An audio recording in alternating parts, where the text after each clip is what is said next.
মধ্যপ্রাচ্যের যুদ্ধক্ষেত্রে এখন এমন এক অবিশ্বাস্য অঙ্কের খেলা চলছে, যার উত্তর মেলাতে গিয়ে ওয়াশিংটন এবং তেল আবিবের রাতের ঘুম হারাম হয়ে গেছে। এই অঙ্কটা কোনো সাধারণ হিসাব নিকাশ নয়, বরং এটা হলো অস্ত্রের মজুদ আর উৎপাদন ক্ষমতার এমন এক ভয়াবহ তুলনা, যা পশ্চিমা বিশ্বের সামরিক আধিপত্যের ভিতটাকেই নাড়িয়ে দিয়েছে।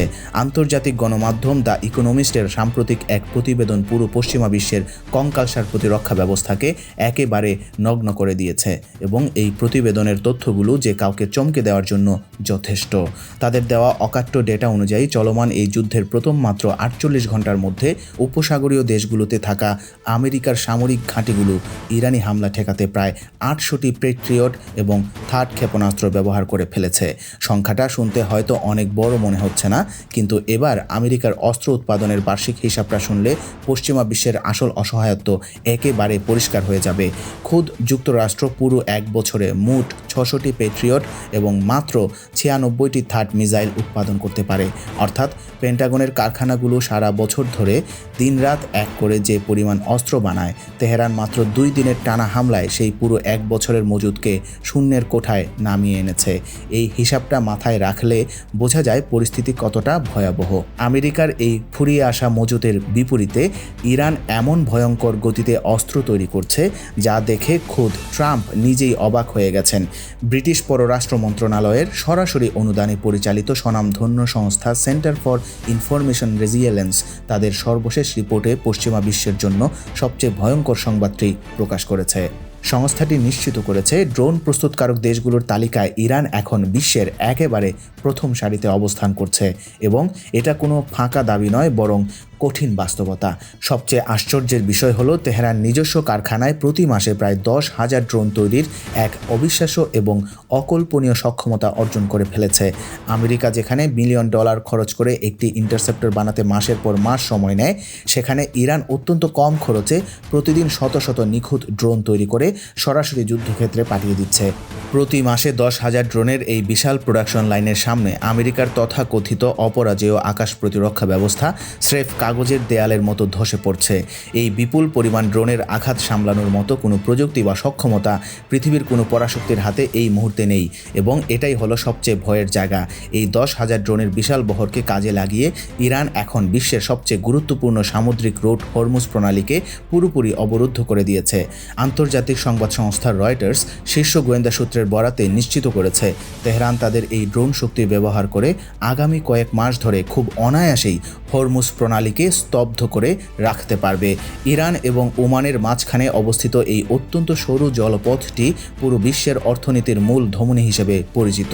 এই পথ দিয়েই বিশ্বের তেল সরবরাহের একটি বিশাল অংশ চলাচল করে, এবং এই পথ বন্ধ হয়ে গেলে কি হতে পারে তা কল্পনা করতেও ভয় লাগে। তেহরান অত্যন্ত কঠোর ভাষায় হুঁশিয়ারি জারি করেছে যে তাদের অনুমতি ছাড়া যে কোনো জাহাজ হরমুজ দিয়ে অতিক্রম করার সামান্যতম চেষ্টা করলেই তার উপর আকাশ থেকে সরাসরি ধ্বংসাত্মক হামলা চালানো হবে। এটি কোনো ফাঁকা আওয়াজ ছিল না, বরং ইতোমধ্যে বেশ কয়েকটি জাহাজের উপর ড্রোন দিয়ে নিখুঁত আঘাত হেনে তেহরান প্রমাণ করে দিয়েছে যে এই জলসীমায় এখন শুধুমাত্র তাদের নির্দেশই চূড়ান্ত। হরমুজ প্রণালী প্রায় বন্ধ হয়ে যাওয়ার এই ভয়ঙ্কর ধাক্কা সরাসরি গিয়ে আছড়ে পড়েছে পশ্চিমা দেশগুলোর অর্থনীতির উপর। আন্তর্জাতিক বাজারে জ্বালানি তেলের দাম একেবারে লাগামহীনভাবে বৃদ্ধি পেতে শুরু করেছে, এবং মাত্র কয়েকদিনের এই অবরোধের ফলে অপরিশোধিত তেলের দাম এক ধাক্কায় প্রায় 12% বৃদ্ধি পেয়েছে।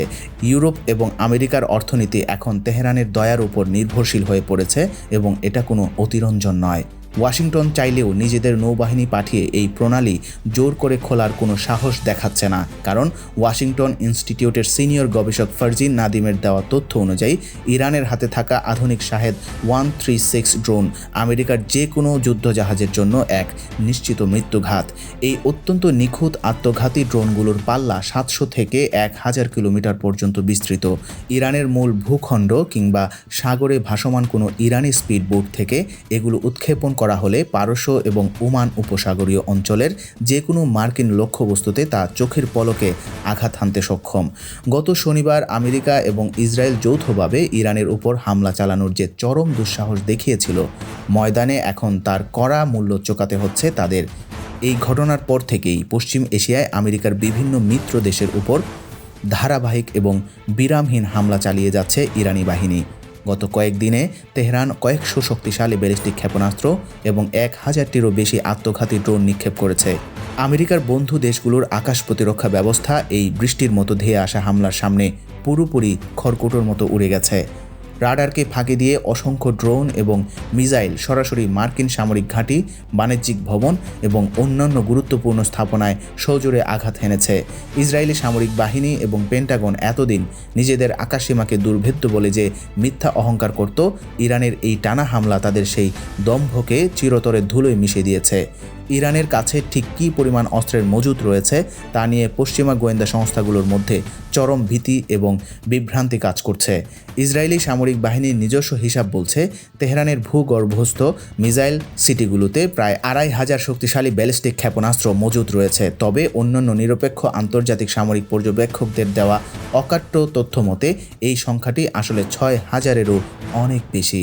আর পশ্চিমা বিশ্বের সবচেয়ে বড় আতঙ্কের জায়গাটি পরিষ্কার করে দিয়েছেন খোদ একজন শীর্ষ ইরানি জেনারেল।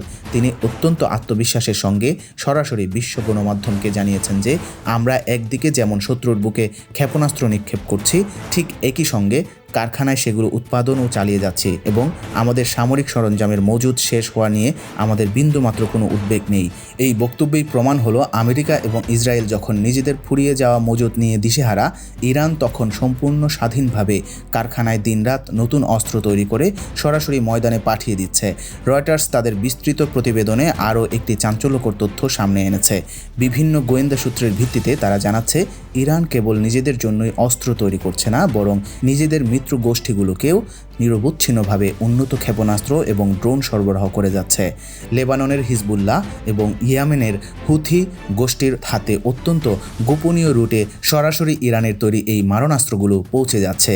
ইসরায়েলি সামরিক গোয়েন্দা সংস্থা এর আগে দাবি করেছিল, মিত্রদের অস্ত্র দিতে গিয়ে হয়তো ইরানের নিজস্ব মজুদ কিছুটা কমে যেতে পারে এবং গত বছরের জুনের সংঘর্ষে হয়তো তাদের কিছু লঞ্চার বা উৎক্ষেপণ কেন্দ্র ধ্বংস হয়েছিল। কিন্তু বাস্তবতা হলো, ইরান অত্যন্ত দ্রুত গতিতে তাদের সেই ঘাটতি পূরণ করে নিয়েছে।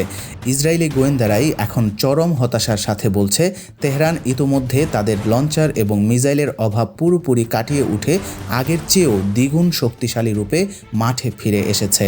প্রতি মাসে 10,000 ড্রোন তৈরির এই অকল্পনীয় সামরিক সক্ষমতা মধ্যপ্রাচ্যের যুদ্ধক্ষেত্রে এক নতুন যুগের সূচনা করেছে। আমেরিকা বিলিয়ন ডলার খরচ করে আধুনিক যুদ্ধ বিমান এবং ইন্টারসেপ্টর বানাচ্ছে, আর ইরান মাত্র কয়েক হাজার ডলার খরচে তৈরি করা ঝাঁকে ঝাঁকে ড্রোন দিয়ে সে বিলিয়ন ডলারের প্রযুক্তিকে মাটির সাথে মিশিয়ে দিচ্ছে। এটি এমন এক অর্থনৈতিক যুদ্ধ যেখানে পেন্টাগন কোনোভাবেই জয়লাভ করতে পারবে না। পেট্রিয়ট এবং থার্ড সিস্টেমের মিসাইলগুলো যখন পুরোপুরি শেষ হয়ে যাবে, তখন মধ্যপ্রাচ্যে থাকা আমেরিকার প্রতিটি সামরিক ঘাঁটি সম্পূর্ণ অরক্ষিত হয়ে পড়বে। আর ঠিক সেই মুহূর্তটির অপেক্ষাতেই রয়েছে তেহরান। আকাশ প্রতিরক্ষা ব্যবস্থা একবার পুরোপুরি স্তব্ধ হয়ে গেলে ইরানের এই হাজার হাজার ড্রোন এবং ব্যালিস্টিক মিসাইল সরাসরি আমেরিকা এবং ইসরায়েলের মূল স্থাপনাগুলোতে আঘাত হানবে। হরমুজ প্রণালীর নিয়ন্ত্রণ হাতে রেখে এবং ড্রোন উৎপাদনের এই বিশাল সক্ষমতা কাজে লাগিয়ে ইরান অত্যন্ত স্পষ্টভাবে প্রমাণ করে দিয়েছে, এই অঞ্চলে তাদের ইচ্ছার বাইরে গিয়ে টিকে থাকার ক্ষমতা পৃথিবীর কোনো পরাশক্তির নেই।